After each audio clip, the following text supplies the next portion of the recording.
네. 오늘 하나님께서 우리에게 주신 말씀은 사무엘상 17장 41절에서 49절 말씀입니다.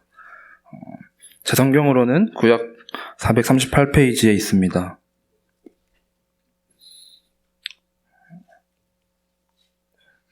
다 찾으신 줄 알고 제가 봉독하겠습니다. 블레셋 사람이 방패든 사람을 앞세우고 다윗에게로 점점 가까이 나아가니라. 그 블레셋 사람이 둘러보다가 다윗을 보고 업신여기니 이는 그가 젊고 붉고 영모가 아름다움이라. 블레셋 사람이 다윗에게 이르되 네가 나를 개로 여기고 막대기를 가지고 내게 나와왔느냐 하고 그의 신들의 이름으로 다윗을 저주하고 그 블레셋 사람이 또 다윗에게 이르되 내게로 오라 내가 내 살을 공중의 새들과 들짐승에게 주리라 하는지라. 다윗이 블레셋 사람에게 이르되 너는 칼과 창과 단창으로 내게 나아오거니와 나는 만군의 여호와의 이름 곧 내가 모욕하는 이스라엘 군대의 하나님의 이름으로 내게 나아가노라.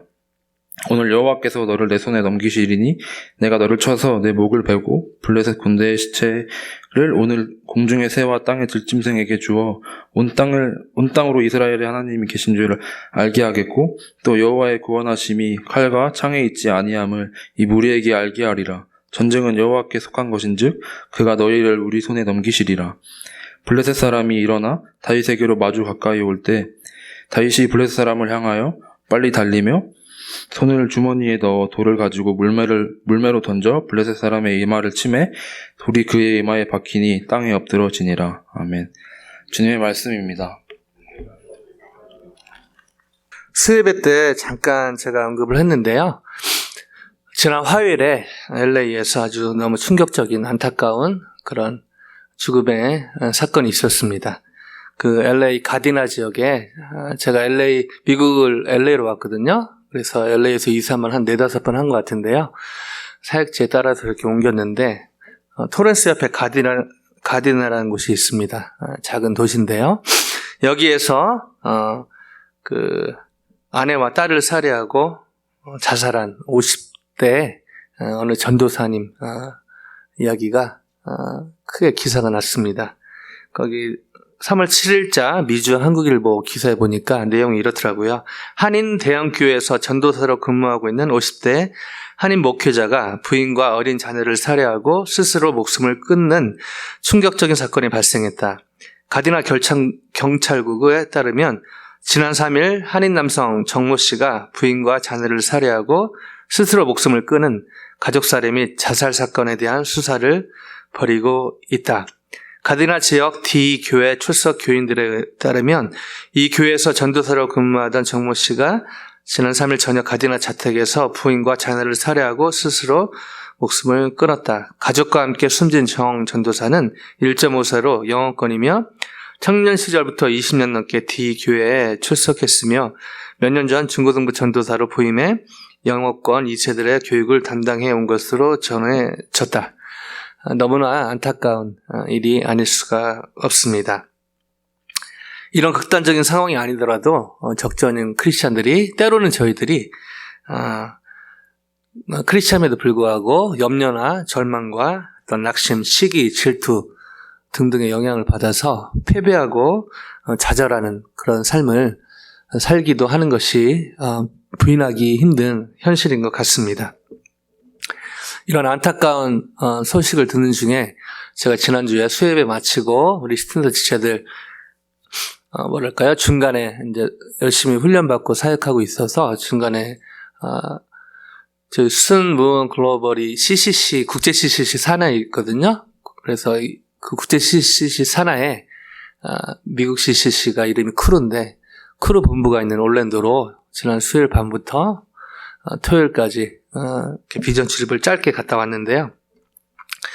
거기에 워낙 시설이 잘 돼 있어서 우리 스튜던트 지체들이 가자마자 여기서 근무하고 싶다고 워낙 이렇게 시설이 잘 돼 있고 잘해 있기 때문에 사실상 그 선교 단체 치고 그런 시설이 잘 돼 있는 것이 그렇게 많지 않은데요. 미국 CCC가 그렇고 한국 CCC가 그렇습니다.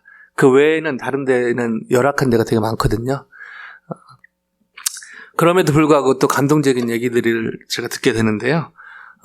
우크라이나의 CCC 간사님들이 특히 형제 간사님들이 전쟁이니까 가족을 폴란드로 보내고 총을 들고 전장터에 갔다는 소식을 제가 전해 듣게 됐는데요. 한 3주 전에 박 목사님 통해서 박성희 목사님 통해서 전해 듣게 들었는데요. 이번에 가서는 좀 더 구체적인 얘기를 듣게 되었습니다. 그 전장터에 나갔는데 이 간사님들 주로 하는 일이 그 우크라이나 병사들에게 복음을 전한다고 하는 것이죠. 그리고 심지어 포로로 잡혀있는 러시아 군인들에게도 복음을 전한다고 합니다. 참 대단하다는 생각이 듭니다. 전장터에 나가서도 자기 본분을, 진짜 본분을 잊지 않고 우크라이나 동료 병사들뿐 아니라 적군인 러시아 군인들에게도 복음을 전하는 얘기를 들으면서 많은 생각을 하게 되었습니다. 쉽지 않은 상황에서 누구는 패배하는 삶을, 좌절하는 삶을 살고 또 누구는 그럼에도 불구하고 어려운 상황에서 승리하는 삶을 살고, 하나님은 저희가 어떤 상황에 있든지 간에 승리하는 삶을 살기를 원하십니다.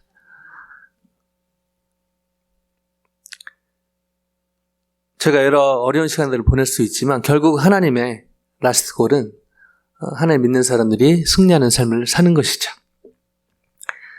어떻게 하면 하나님이 원하신 대로 제가 승리하는 삶을 살 수 있을까요? 사실 이 질문은 좀 더 그 배경을 갖고 던질 필요가 있는데요. 저희가 승리하기 위해서 싸우는 것은 아닙니다. 왜냐하면 예수님께서 이미 십자가에서 돌아가심으로 영원한 승리를 하셨기 때문입니다. 아멘요? 저희가 이길지 질지 모르는 싸움에서 싸우는 것이 아니라 결국 십자가에서 D-Day라고 부르죠. Decisive Day. 이 영적 싸움에서 이미 예수님은 승리하셨습니다. 아멘요? 그리고 저희가 여전히 업앤다운이 있고, 우리 또 최장님 기도 가운데 너무 또 안타까운 그 JMS 정명석 얘기도 했지만요. 여러 그런 일로 인해서 업앤다운을 겪지만, 그러나 저희가 끝까지 주님 편에 서 있다면 예수님 다시 오실 때 V-Day, Victorious Day, 궁극적 승리의 날, 예수님 재림하시는 날, 그때 이미 승리한 싸움에서 끝까지 승리한 그 날에 저희가 승리편에 서게 될 것입니다. 아멘요? 근데 저희 고민은 이 업앤다운 가운데 어떻게 하면 업앤다운이 없을 수는 없죠. harship이, 어려움이 없을 수는 없습니다.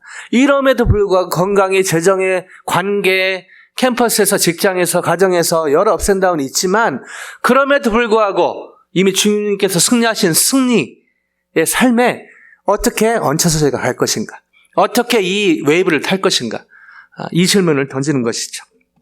어떻게 하면 저희가 주님 안에서 이미 승리한 삶에서 계속해서 승리하는 삶을 살 수 있을까요?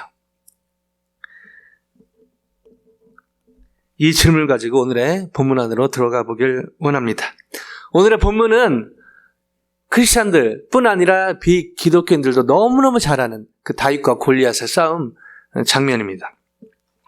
저희가 익숙하고 또 잘 알고 있는 부분이라 사실 제가 간과하기 쉬운 부분이기도 합니다. 성경에 제가 익숙한 부분이 나올 때 이미 알고 있고 잘 알고 있다고 심지어 잘 알고 있죠. 그럼에도 불구하고 하나님의 말씀이 놀라운 것이요, 하나님의 말씀이 살아있고 생명력이 있기 때문에 정말 저희가 성령을 의지하여 그 말씀을 대하면 까먹고 있거나 간과하고 있거나 이런 것들을 다시 발견하게 되는 은혜를 경험하게 됩니다. 오늘 이 말씀을 준비하면서 저도 개인적으로 그런 것들을 경험하게 되는데요. 오늘 본문을 제가 자세히 보겠지만요, 이 다윗이 골리앗과 싸워서 이겼다라는 그런 내용은 별로 없습니다. 2절밖에 안 되거든요. 나머지 절은요, 다윗과 골리앗이 하는 대화에 이 성경은 많은 부분을 할애하고 있다는 것을 주목할 필요가 있습니다. 즉 다윗이 던져가지고 이렇게 넘어뜨렸다, 이거는 한두 절이고요. 그 전에 그걸 설명하는 내용이 많이 있다는 것이죠.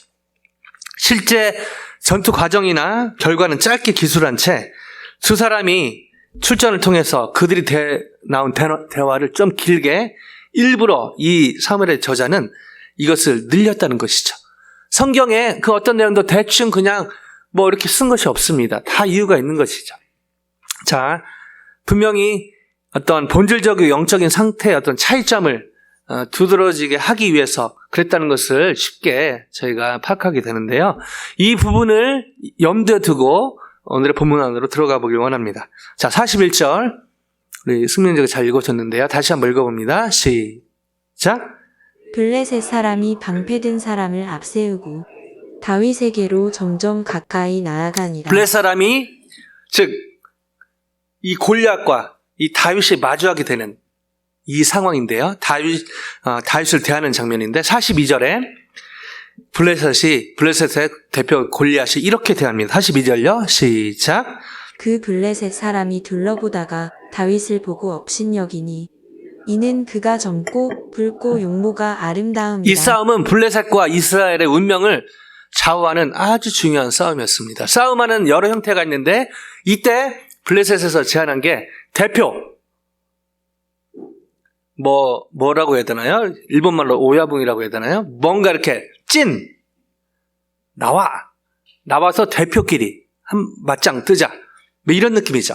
그래서 블레셋 사람들 자체가 이랬는데 그 중에 키가 거의 3m 가까이 되는 그런 우리 승민 형제가 웃고 있는데 승민 형제 플러스 거기에 더 이렇게 건장한 친구가 나타나가지고 가만 바로 이 장면이었다는 것이죠. 근데 이렇게 비장한 이렇게 중요한 일전에 이스라엘 대표로 나왔는데 성경 표현에 있듯이 젊고 붉고 용모가 아름다운 다윗 남자인데 되게 이렇게 곱상한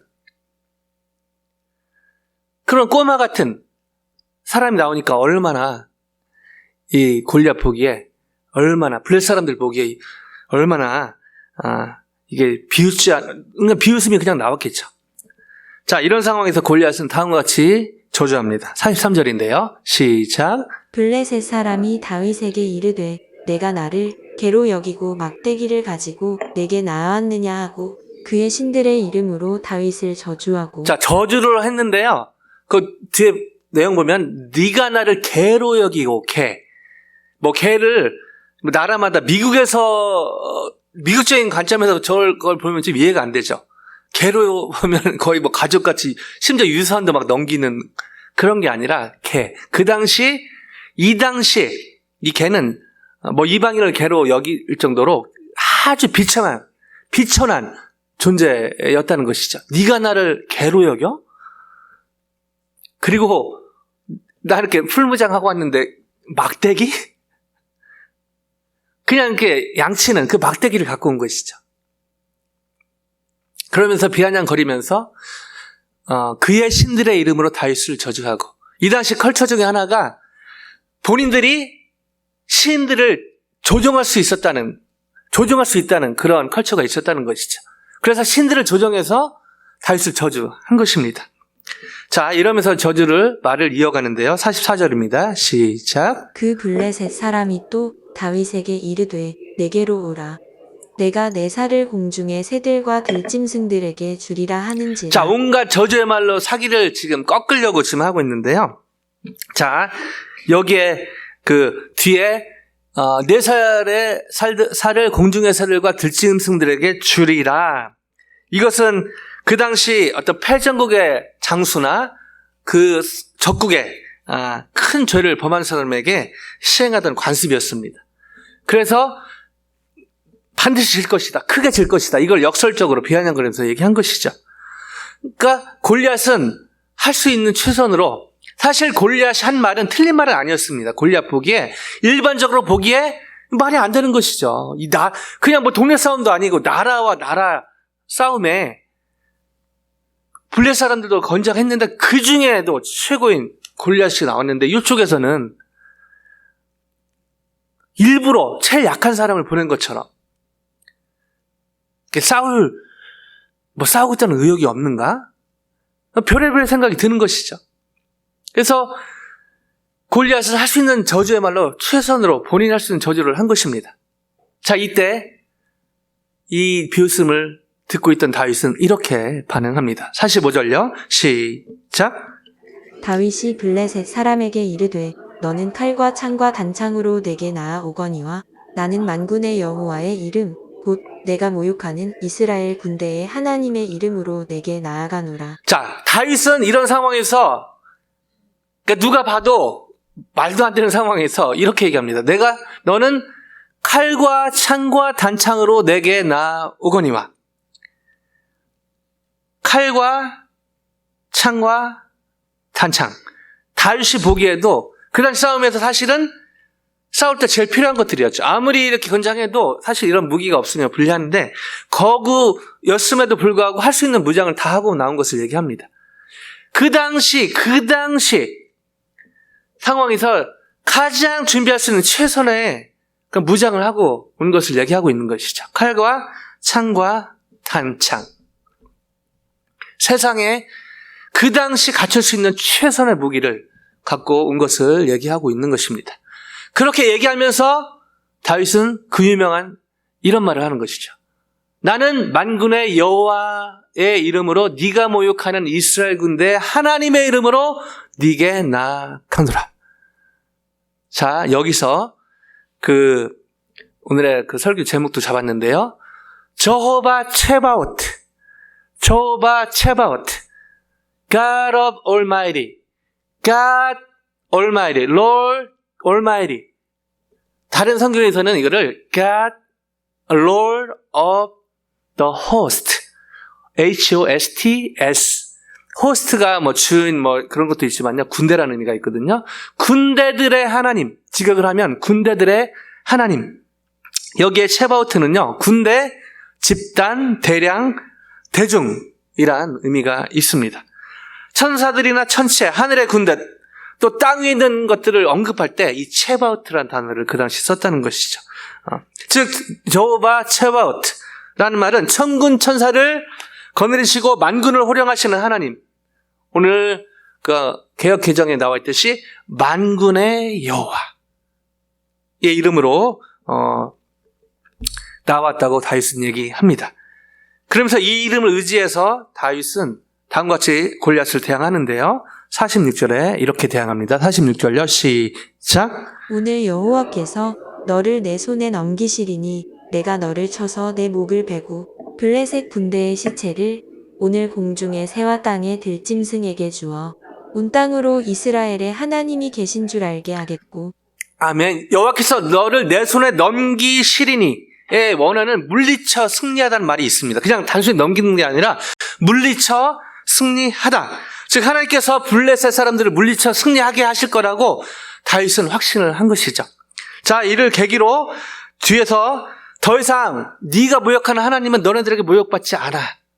이것을 골리앗이 한 말 그대로 워딩을 따라서 이렇게 래퍼들 랩할 때 이렇게 라임을 짜듯이 그가 당한 그 말을 그대로 얘기하면서 No, what are you talking about?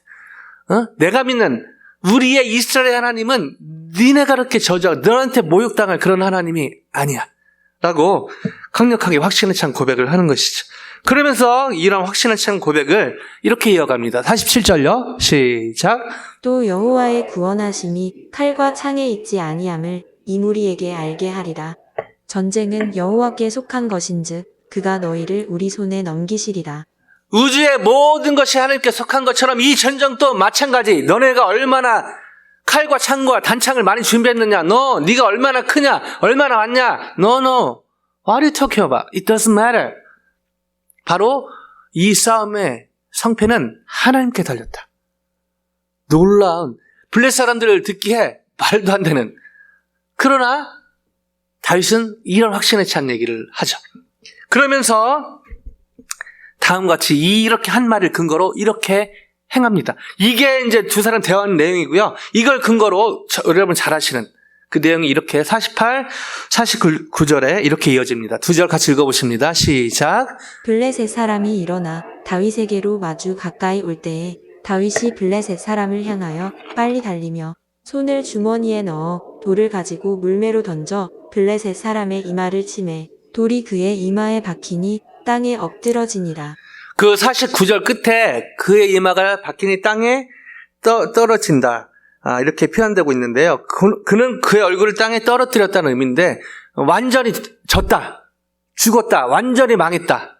이런 하나님께 완전히 굴복했다. 이런 의미를 강하게 다르게 표현한 것이죠. 골리앗이 거구였지만 플러스 그 당시 할 수 있는 최선으로 무장하고 왔지만 결국에 여러분 저희가 너무 잘 아는 다윗이 그 물맷돌을 던져서 골리앗을 쓰러뜨리게 된 것이죠. 물론 다윗이 평소에 이것을 연습하고 그 양치기 하면서 그런 적들이 짐승들이 올 때 그걸 물리치기 위해서 연습한 거 맞습니다. 그리고 다윗이 기여한 부분이 있죠. 그러나 결국에 이 하나님 믿는 믿음으로 담대히 나갈 수 있었고 또 결정적인 순간에 다윗이 평소에 연습한 걸 통해서 결국 하나님이 무너뜨리셨다.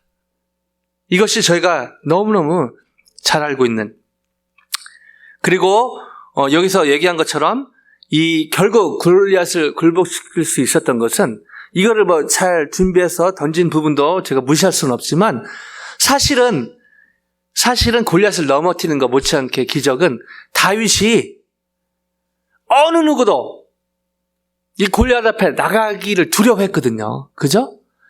골리앗 앞에 나가기로 마음먹은 자체도 기적입니다. 아멘요? 여러분, 두려움 가운데, 여러분, 저희가 믿음에 대해서 여러 가지 얘기하지만은 어떤 정말 어떤 용기 있는 믿음의 용기란 어떤 두려워하지 않는 것이 아니라 두려움 가운데도 행하는 것이죠. 믿음의 사람들을 보면은 공통점이 뭐냐면은 어떤 두려워하는 상황이 없었다는 것이 아닙니다. 그 우크라이나 전쟁터 나간 그 CC 간사님들 가족 생각이 얼마나 났겠습니까? 그 전장에서 죽음의 위기가 왜 없겠습니까? 그 가운데서도 복음을 전하는 것이죠.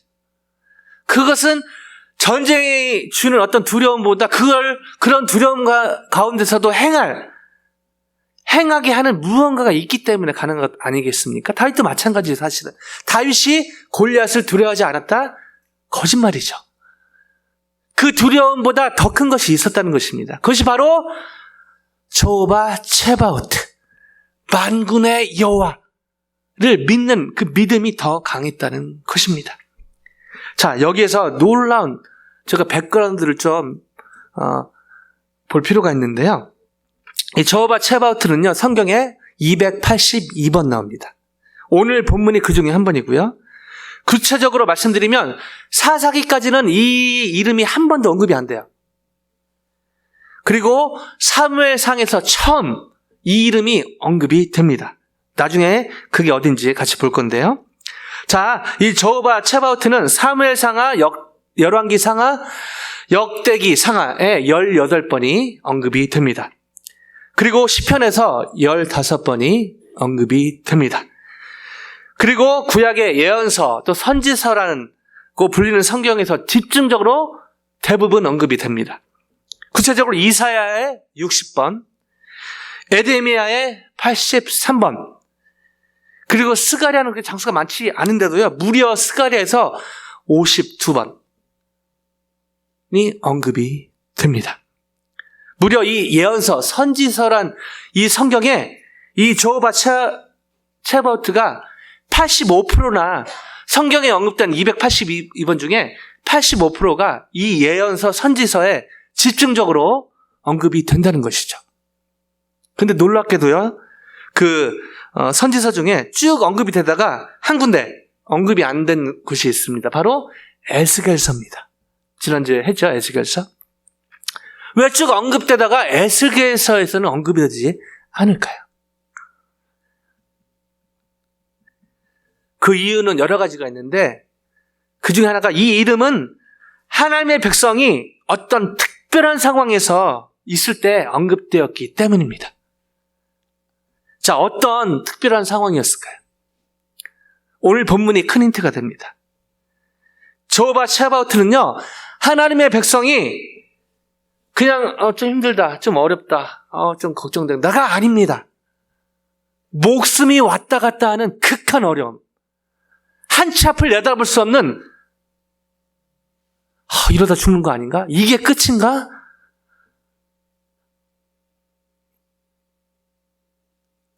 바로 하나님의 백성이 극한의 위험과 위기에 처했을 때 이 이름이 저호바 체바오트가 언급이 됐다는 것이죠. 지금 오늘 본문도 그 중에 하나인데요. 다윗이 그냥 어떤 동네 싸움하는데 어떻게 누가 먹을까 그런 게 아니라 여기서 치면 어떻게 되죠? 다윗만 죽는 게 아니라 이스라엘이 전멸될 수 있다는 것이죠. 이게 정말 끝인가? 여기까지인가? 힘들다, 좀 어렵다, 이번 주 좀 힘들겠는데가 아니라 이번 주가 마지막인가? 여기까지인가?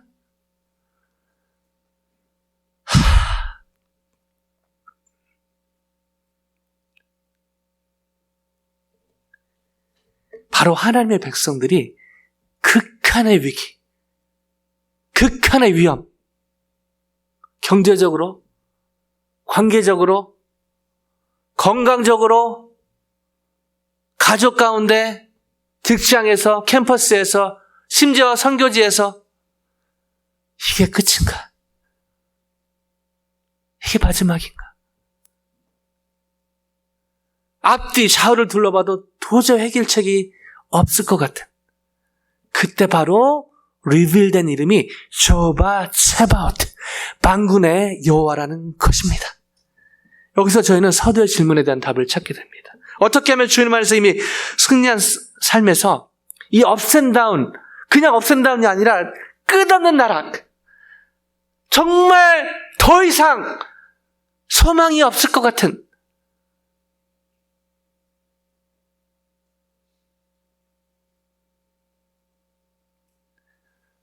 올랜도 갔다 오면서 거기에 많은 백인 간사님들이 계신데 또 이제 다인종 간사님들이 좀 계신데 한국 출신의 간사님들도 있는데요.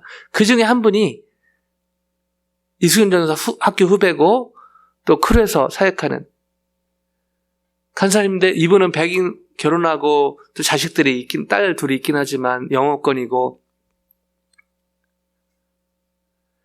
이 핫 랭귀지, 마더 랭귀지로 나눔할 수 있는 한 사람을 찾기가 힘들다는 얘기를 들으면서 와, 이거 정말 쉽지 않겠구나. 그러면서 작년 여름에 크루 22라고 전체 이제 크루란 저희도 이제 순도 협력 관계에 있기 때문에 갔는데 이 두 사람 잠깐 얘기했는데 한 3-4시간을 얘기하더라고요. 자기 핫 랭귀지, 마더 랭귀지로 대화할 수 있는 사람이 한 명이 있는 게 얼마나 귀한가. 여러분요, 사람들이 많지만 의외로 자기 마음을 속 시원하게 털어놓을 mother language, first language, heart language 다 연결되죠. 이걸로 얘기할 수 있는 한 사람 있는 게 얼마나 축복인지 다시 한번 되새기게 됐는데요. 여러분, 저희 그런 상황을 지날 때가 있지 않습니까? 가족이 있음에도 불구하고 옆에 누군가 있음에도 불구하고 진짜 힘들 때는 사실은 어떤 사람도 위로가 되지 않는 것이죠. 바로 이 절대절명의 위기 가운데 어떻게 하면 주님 안에서 이미 승리한 삶에서 계속해서 승리하는 삶을 그런 순간에도 살 수 있을까요? 그 우크라이나 전쟁터에 나간 그 간사님들처럼 한마디로요, 살아있는 믿음이라고 얘기할 수 있습니다. 살아있는 믿음. 굳어진 믿음이 아니라 살아있는 믿음. 살아있는 믿음이란 오늘 본문을 통해서 정리하면 칼과 창과 단창으로 상징되는 세상의 힘이 아니라 만군의 하나님 저호바 체바오트를 실제적으로 의지하는 것. 다시요. 살아있는 믿음이란 칼과 창과 단창으로 상징되는 세상적인 힘이 아니라 만군의 하나님 저호바 체바오트를 실제적으로 의지하는 것으로 정리할 수 있습니다. 물론 여기서 칼과 창과 단창은 오늘날 돈과 힘과 어떤 권력이라고 비유할 수 있습니다. 한 가지 저희가 조심해야 될 것은 이 돈과 힘과 권력 이런 것들이 이 자체가 나쁘다라고 얘기하는 것은 아닙니다. 제가 자칫 잘못하면은 이 극단으로 또 가기 쉬운데요. 그걸 의미하는 것은 아니죠. 이것들로 비유되는 세상의 힘, 이것을 하나님보다 더 의지할 때 문제가 되는 것이죠. 이처럼 하나님의 은혜 가운데 성령 충만으로 칼과 창과 단창으로 상징되는 세상의 힘이 아니라 만군의 하나님 저호바 쉐바오트를 실제적으로 의지하는, 실제적으로 최우선순위로 궁극적으로 진짜로 의지하는 살아있는 믿음의 삶을 산다면 하나님이 기뻐하시고 그 결과로 하나님 나라는 회복되고 확장되어 가고, 그 결과로 저희는 이미 승리한 싸움에서 계속해서 이 업앤다운 가운데 다운 모드에 있다 할지라도 이때도 승리하게 될 줄로 믿습니다. 아멘, 아멘. 이 저호바 쉐바오트가 최초로 성경에 언급된 현장으로 가봅니다. 사무엘상 1장 3절입니다. 같이 한번 읽어보실까요? 사무엘상 1장 3절요. 제가 사무엘상 저 앞에 있네요. 같이 읽습니다. 시작.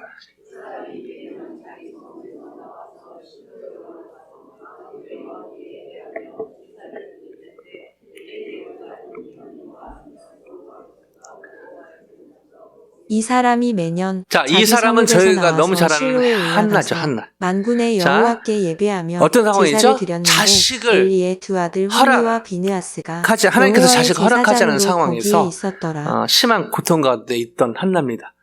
자, 뭐 자식을 갖고 못 갖고 하나님께 달렸기 때문에 뭐 우리 책임이 어떻게 보면 아니잖아요. 근데 이 당시 자식을 갖지 못한다. 이것은 엄청난 저주로 여겨지는 그때에 한나가 그렇게 간구하는데 하나님께서 허락하지 않는 그런 상황이었다는 것이죠. 근데 이 상황에서 놀랍게도 하나님이 허락하지 않았음에도 불구하고 한나는 그 하나님께 삐지는 건 둘째치고 하나님을 너무 원망하고 저주할 수 있는 상황에서 그렇게 하지 않았다는 놀라운 반전이 있습니다. 그리고 그때 리빌된, 그때 부른 성경의 최초로 리빌된 그 하나님이 저호바 쉐바오트, 이 한나에게 리빌된 이름이 저호바 쉐바오트, 만군의 여호와였다는 것이죠. 무슨 의미입니까? 이 저호바 쉐바오트는 오늘 본문처럼 어떤 민족적, 집단적 위기뿐 아니라 개인의 절망적 상황에서도 리빌된, 사실 최초에 이런 상황에서 리빌이 됐다는 것이죠. 하나님은 하나님 백성, 저희 교회, 어떤 공동체에 관심이 많으시죠. 그러나 그 말이 한 사람 한 사람의 하나님이 바쁘셔서 관심이 없다라는 말은 아니라는 것입니다. 하나님은요, 동일하게 저와 여러분의 신음도 듣고 계신다는 것입니다. 아멘요? 제가 때로는 기도하고 싶지만, 기도, 블라블라 하고 싶지만, 너무 힘들 때는 진짜 그런 것도 안 나오는 것이죠. 그냥, 어떨 땐 한숨도 안 나옵니다. 너무 힘들면요. 근데 그 신음도, 그 한숨도 큰 귀를 열고 가슴으로 들으신다는 것입니다. 그리고 그 이슈에 관해서도 저호바 쉐바오트, 만군의 하나님은 그 개인의 극단적인 위험 가운데서도 역사하신 하나님임을 이 한나의 상황을 통해서 또 보게 되는 것이죠. 종교개혁가 마틴 루터는요, 여러분 잘 아시다시피 1517년 10월 31일, 10월의 마지막 날에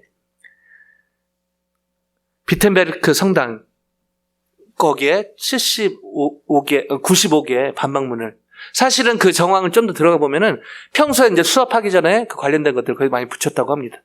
특별히 그때는 그 당시, 여러분 뭐 시간에 다 나누지는 못하겠지만 뭐 여러 가지가 있지만 말도 안 되는 게 많았죠.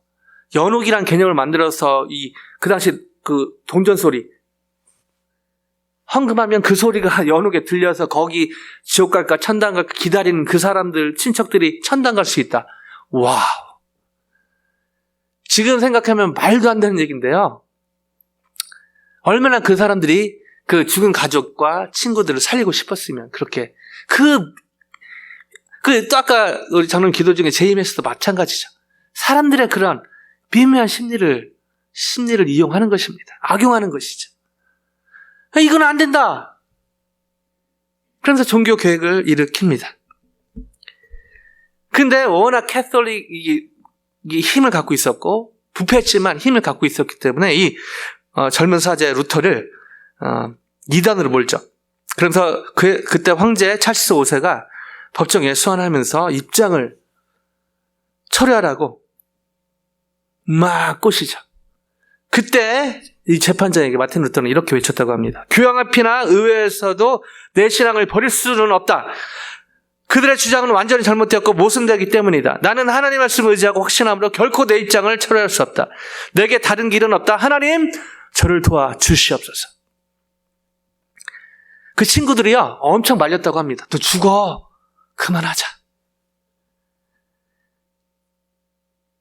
근데 또 그때 이런 위대한 믿음의 고백을 합니다. 그곳, 보름스라는 그런 곳에 보름스 지붕 위에 기와장들이 마귀가 되어 공격하더라도 나는 가겠다.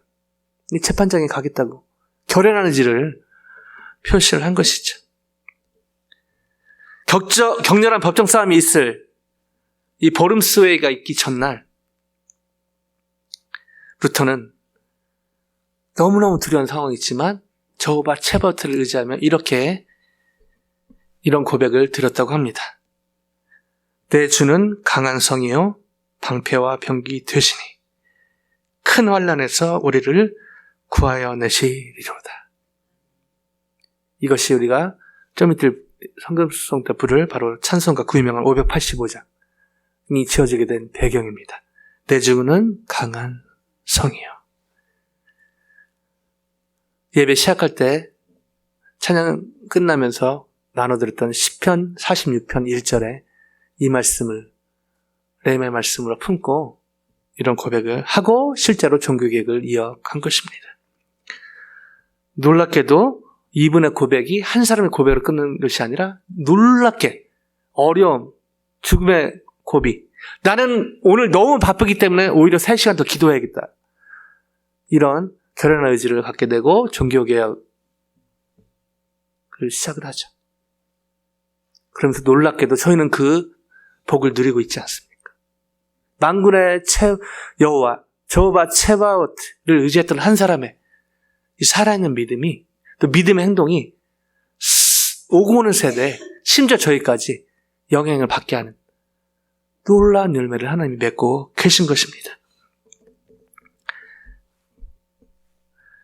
올랜도 방문해서 팬데믹에 닫혀있기도 하고 또 공사를 많이 해서 그랬는데 이번에 가니까 많이 리모델링을 했더라고요. 거기에 이 CCC를 시작하신 닥터 빌브라이트 부부의 처음 그분에 대한 어떤 기념하는, 그분을 어떤 높인다기보다 어떻게 주님을 의지하게 됐는지 이런 것들 영화로 또 자료를 잘 만들어 놨더라고요. 한 10분짜리 영화인데 나중에 기회 되면 한번 같이 보시면 좋을 것 같은데요. 거기에 놀랍게 닥터 빌브라이트이 30세 때, 그리고 바넷 브라이트 사모님이 25살 때, 이 빌브라이트 박사님은 브라이스 캔디라는 그 사업을 해서 돈을 많이 벌었거든요. 근데 한쪽에 하나님의 사역을 하고 싶어서 신학교, 풀러라는 신학교를 가죠. 거기에 저도 거기를 졸업했는데요. 그래서 거기 신학교 가면요, 햄버거 가게 메뉴 중에 하나가 사형입니다. 사형리. 그걸 기념하기 위해서 그냥 이름이 사형리예요. For Spiritual Laws. 그래서 저는 거기 버거를 4개 줄 줄 알았더니 또 그렇게 안 주더라고요. 그래서 좀 실망하긴 했는데, 거기에 이 두 분이 사업가였기 때문에 하나님 앞에서 계약서를 씁니다. 그 계약서 내용을 거기에 이렇게 벽에 붙여놨더라고요. 한번 사진 한번 보실까요?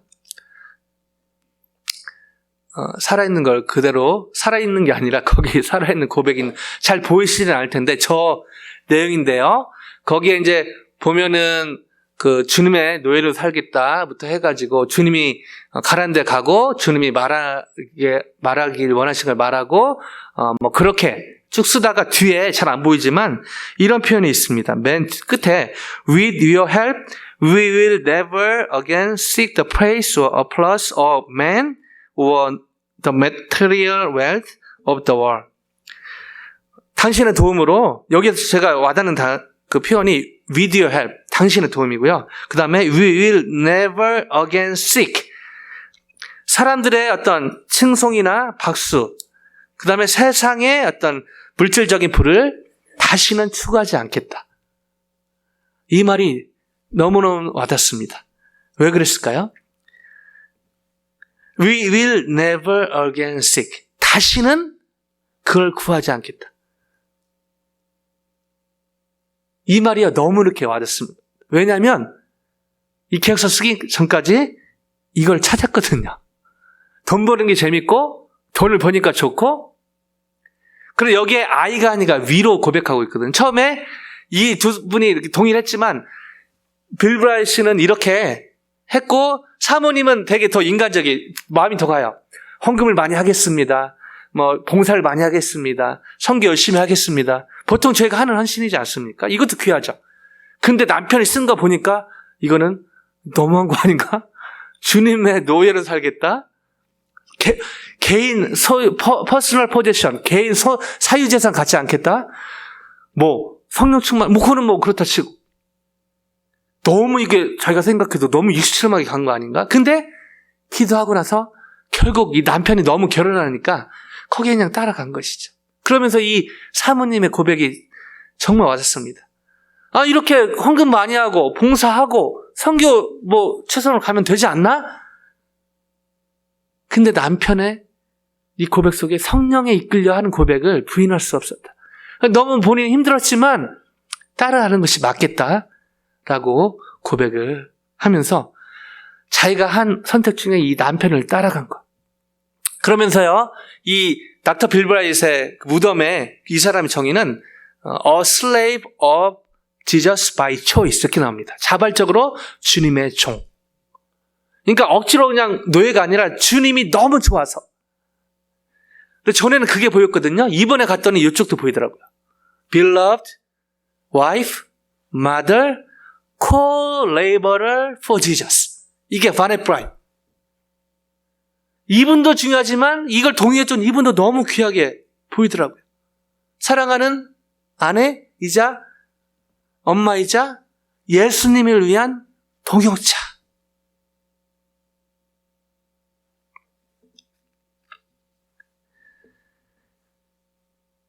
어떻게 이게 가능했는가? 그리고 더 놀라운 것은 이 사모님의 빌 브라이트 씨가 먼저 돌아가시고 사모님이 한참 후에 돌아가셨는데 이 사모님이 쓴 책에 보면은 나의 남편 빌은 너무 평범한 사람이었다. 내가 증인이다. 근데 위대한 하나님이 이분의 살아있는 믿음을, 물론 이런 살아있는 믿음도 하나님 주신 거죠. 위대한 하나님이 이 평범한 사람의 믿음을 위대하게 사용하셨다. 그러면서 저희가 갖고 있는 이 평범함이 하나님께 위대하게 들어질 수 있구나 라는 생각을 다시 한번 하게 되었습니다. 그러면서 한 가지 더 질문을 하게 된 것이죠. 어떻게 이 사람은 이렇게 칼과 창과 단창으로 비유되는 세상의 힘을 이렇게 내려놓을 수 있었을까? 돈을 또 벌어본 사람이기 때문에 이 맛을 알았을 텐데 어떻게 내려올 수 있었을까?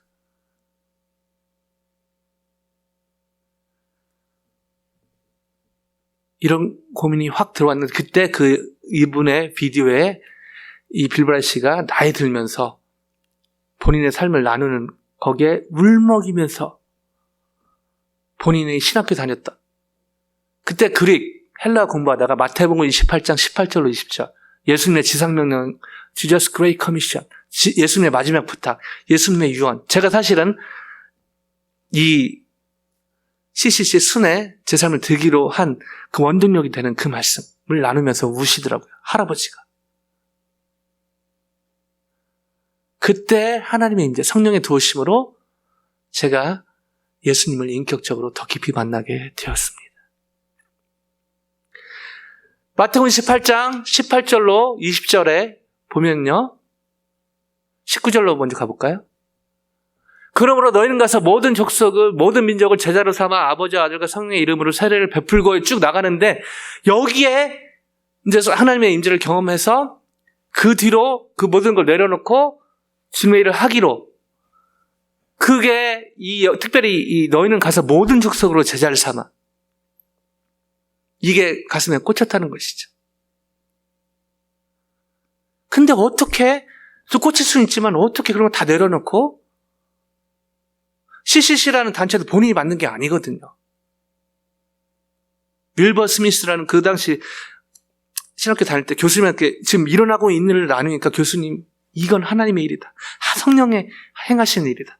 그러면서 기도하고 다음날 CCC 캠퍼스 크루세이드 포 크라이스트 이분은 닥터 빌바이스는 선교단체를 만들 계획이 하나도 없었던 것이죠. 그러나 이게 막 대학생들이 막 몰려오고 다른 캠퍼스에서도 도와달라고 하니까 이런 게 필요함을 느껴서 그렇게 만든 것입니다.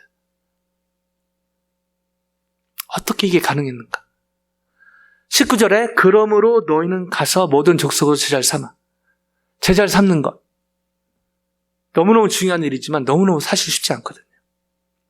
왜 많은 교회들이 많은 크리스찬들이 세상의 축복의 통로가 되기보다 문제의 한복판에 서게 될까요? 여러 이유가 있지만 저는 그 중에 하나가 바로 마태복음 18장 19절에 주님의 제자가 되고 주님의 제자를 삼는 예수님의 그레이트 커미션, 지상명령이자 예수님의 유언처럼 여겨지는 이거를 무시하거나 여기에 프라이드를 두지 않기 때문에 생긴다고 생각을 합니다. 근데 여기에 올인을 해도요, 이게 쉽지가 않더라고요. 근데 닥터 빌버스는 어떻게, 그렇게 평범한 사람이 어떻게 이렇게, 그리고 이 한 사람 때문에 많은 사람이 영향을 받게 됐는데요. 과연 비결은 무엇인가 하면서 말씀을 다시 묵상하게 되는데 19절이 그러므로라면은 그 앞에 무언가 근거로가 그러므로거든요. 18절 갑니다. 18절 같이 읽으실까요? 같이 읽겠습니다. 시작. 예수께서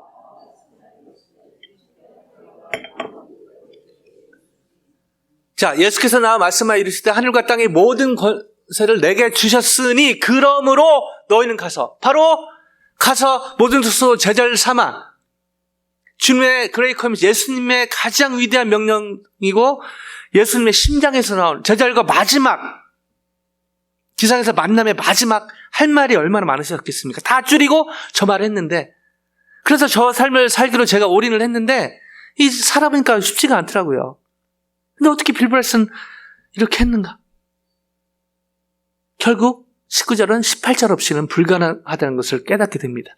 예수께서 나와 말씀하여 이르시되 하늘과 땅의 모든 권세를 내게 주셨으니 Jesus power. 예수님의 힘을 의지해서 하라는 거였다는 것을 다시 한번 되새기게 된 것이죠. 그리고 빌 브라이트 이분도 여러 어려운 가운데 결국 돌아간 것은 예수님과의 1:1, 예수님과의 교제, 예수님으로부터 힘을 얻는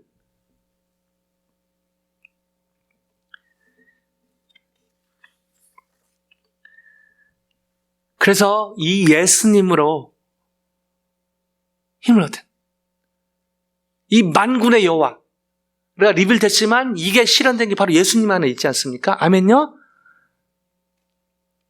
제가 예수님을 위한 사역을 한다고 예수님을 위해 산다고 하지만 예수님을 위해 교회를 다닌다고 하지만 자주 말씀드리지만 그 중간에 예수님이 빠질 때가 얼마나 많습니까?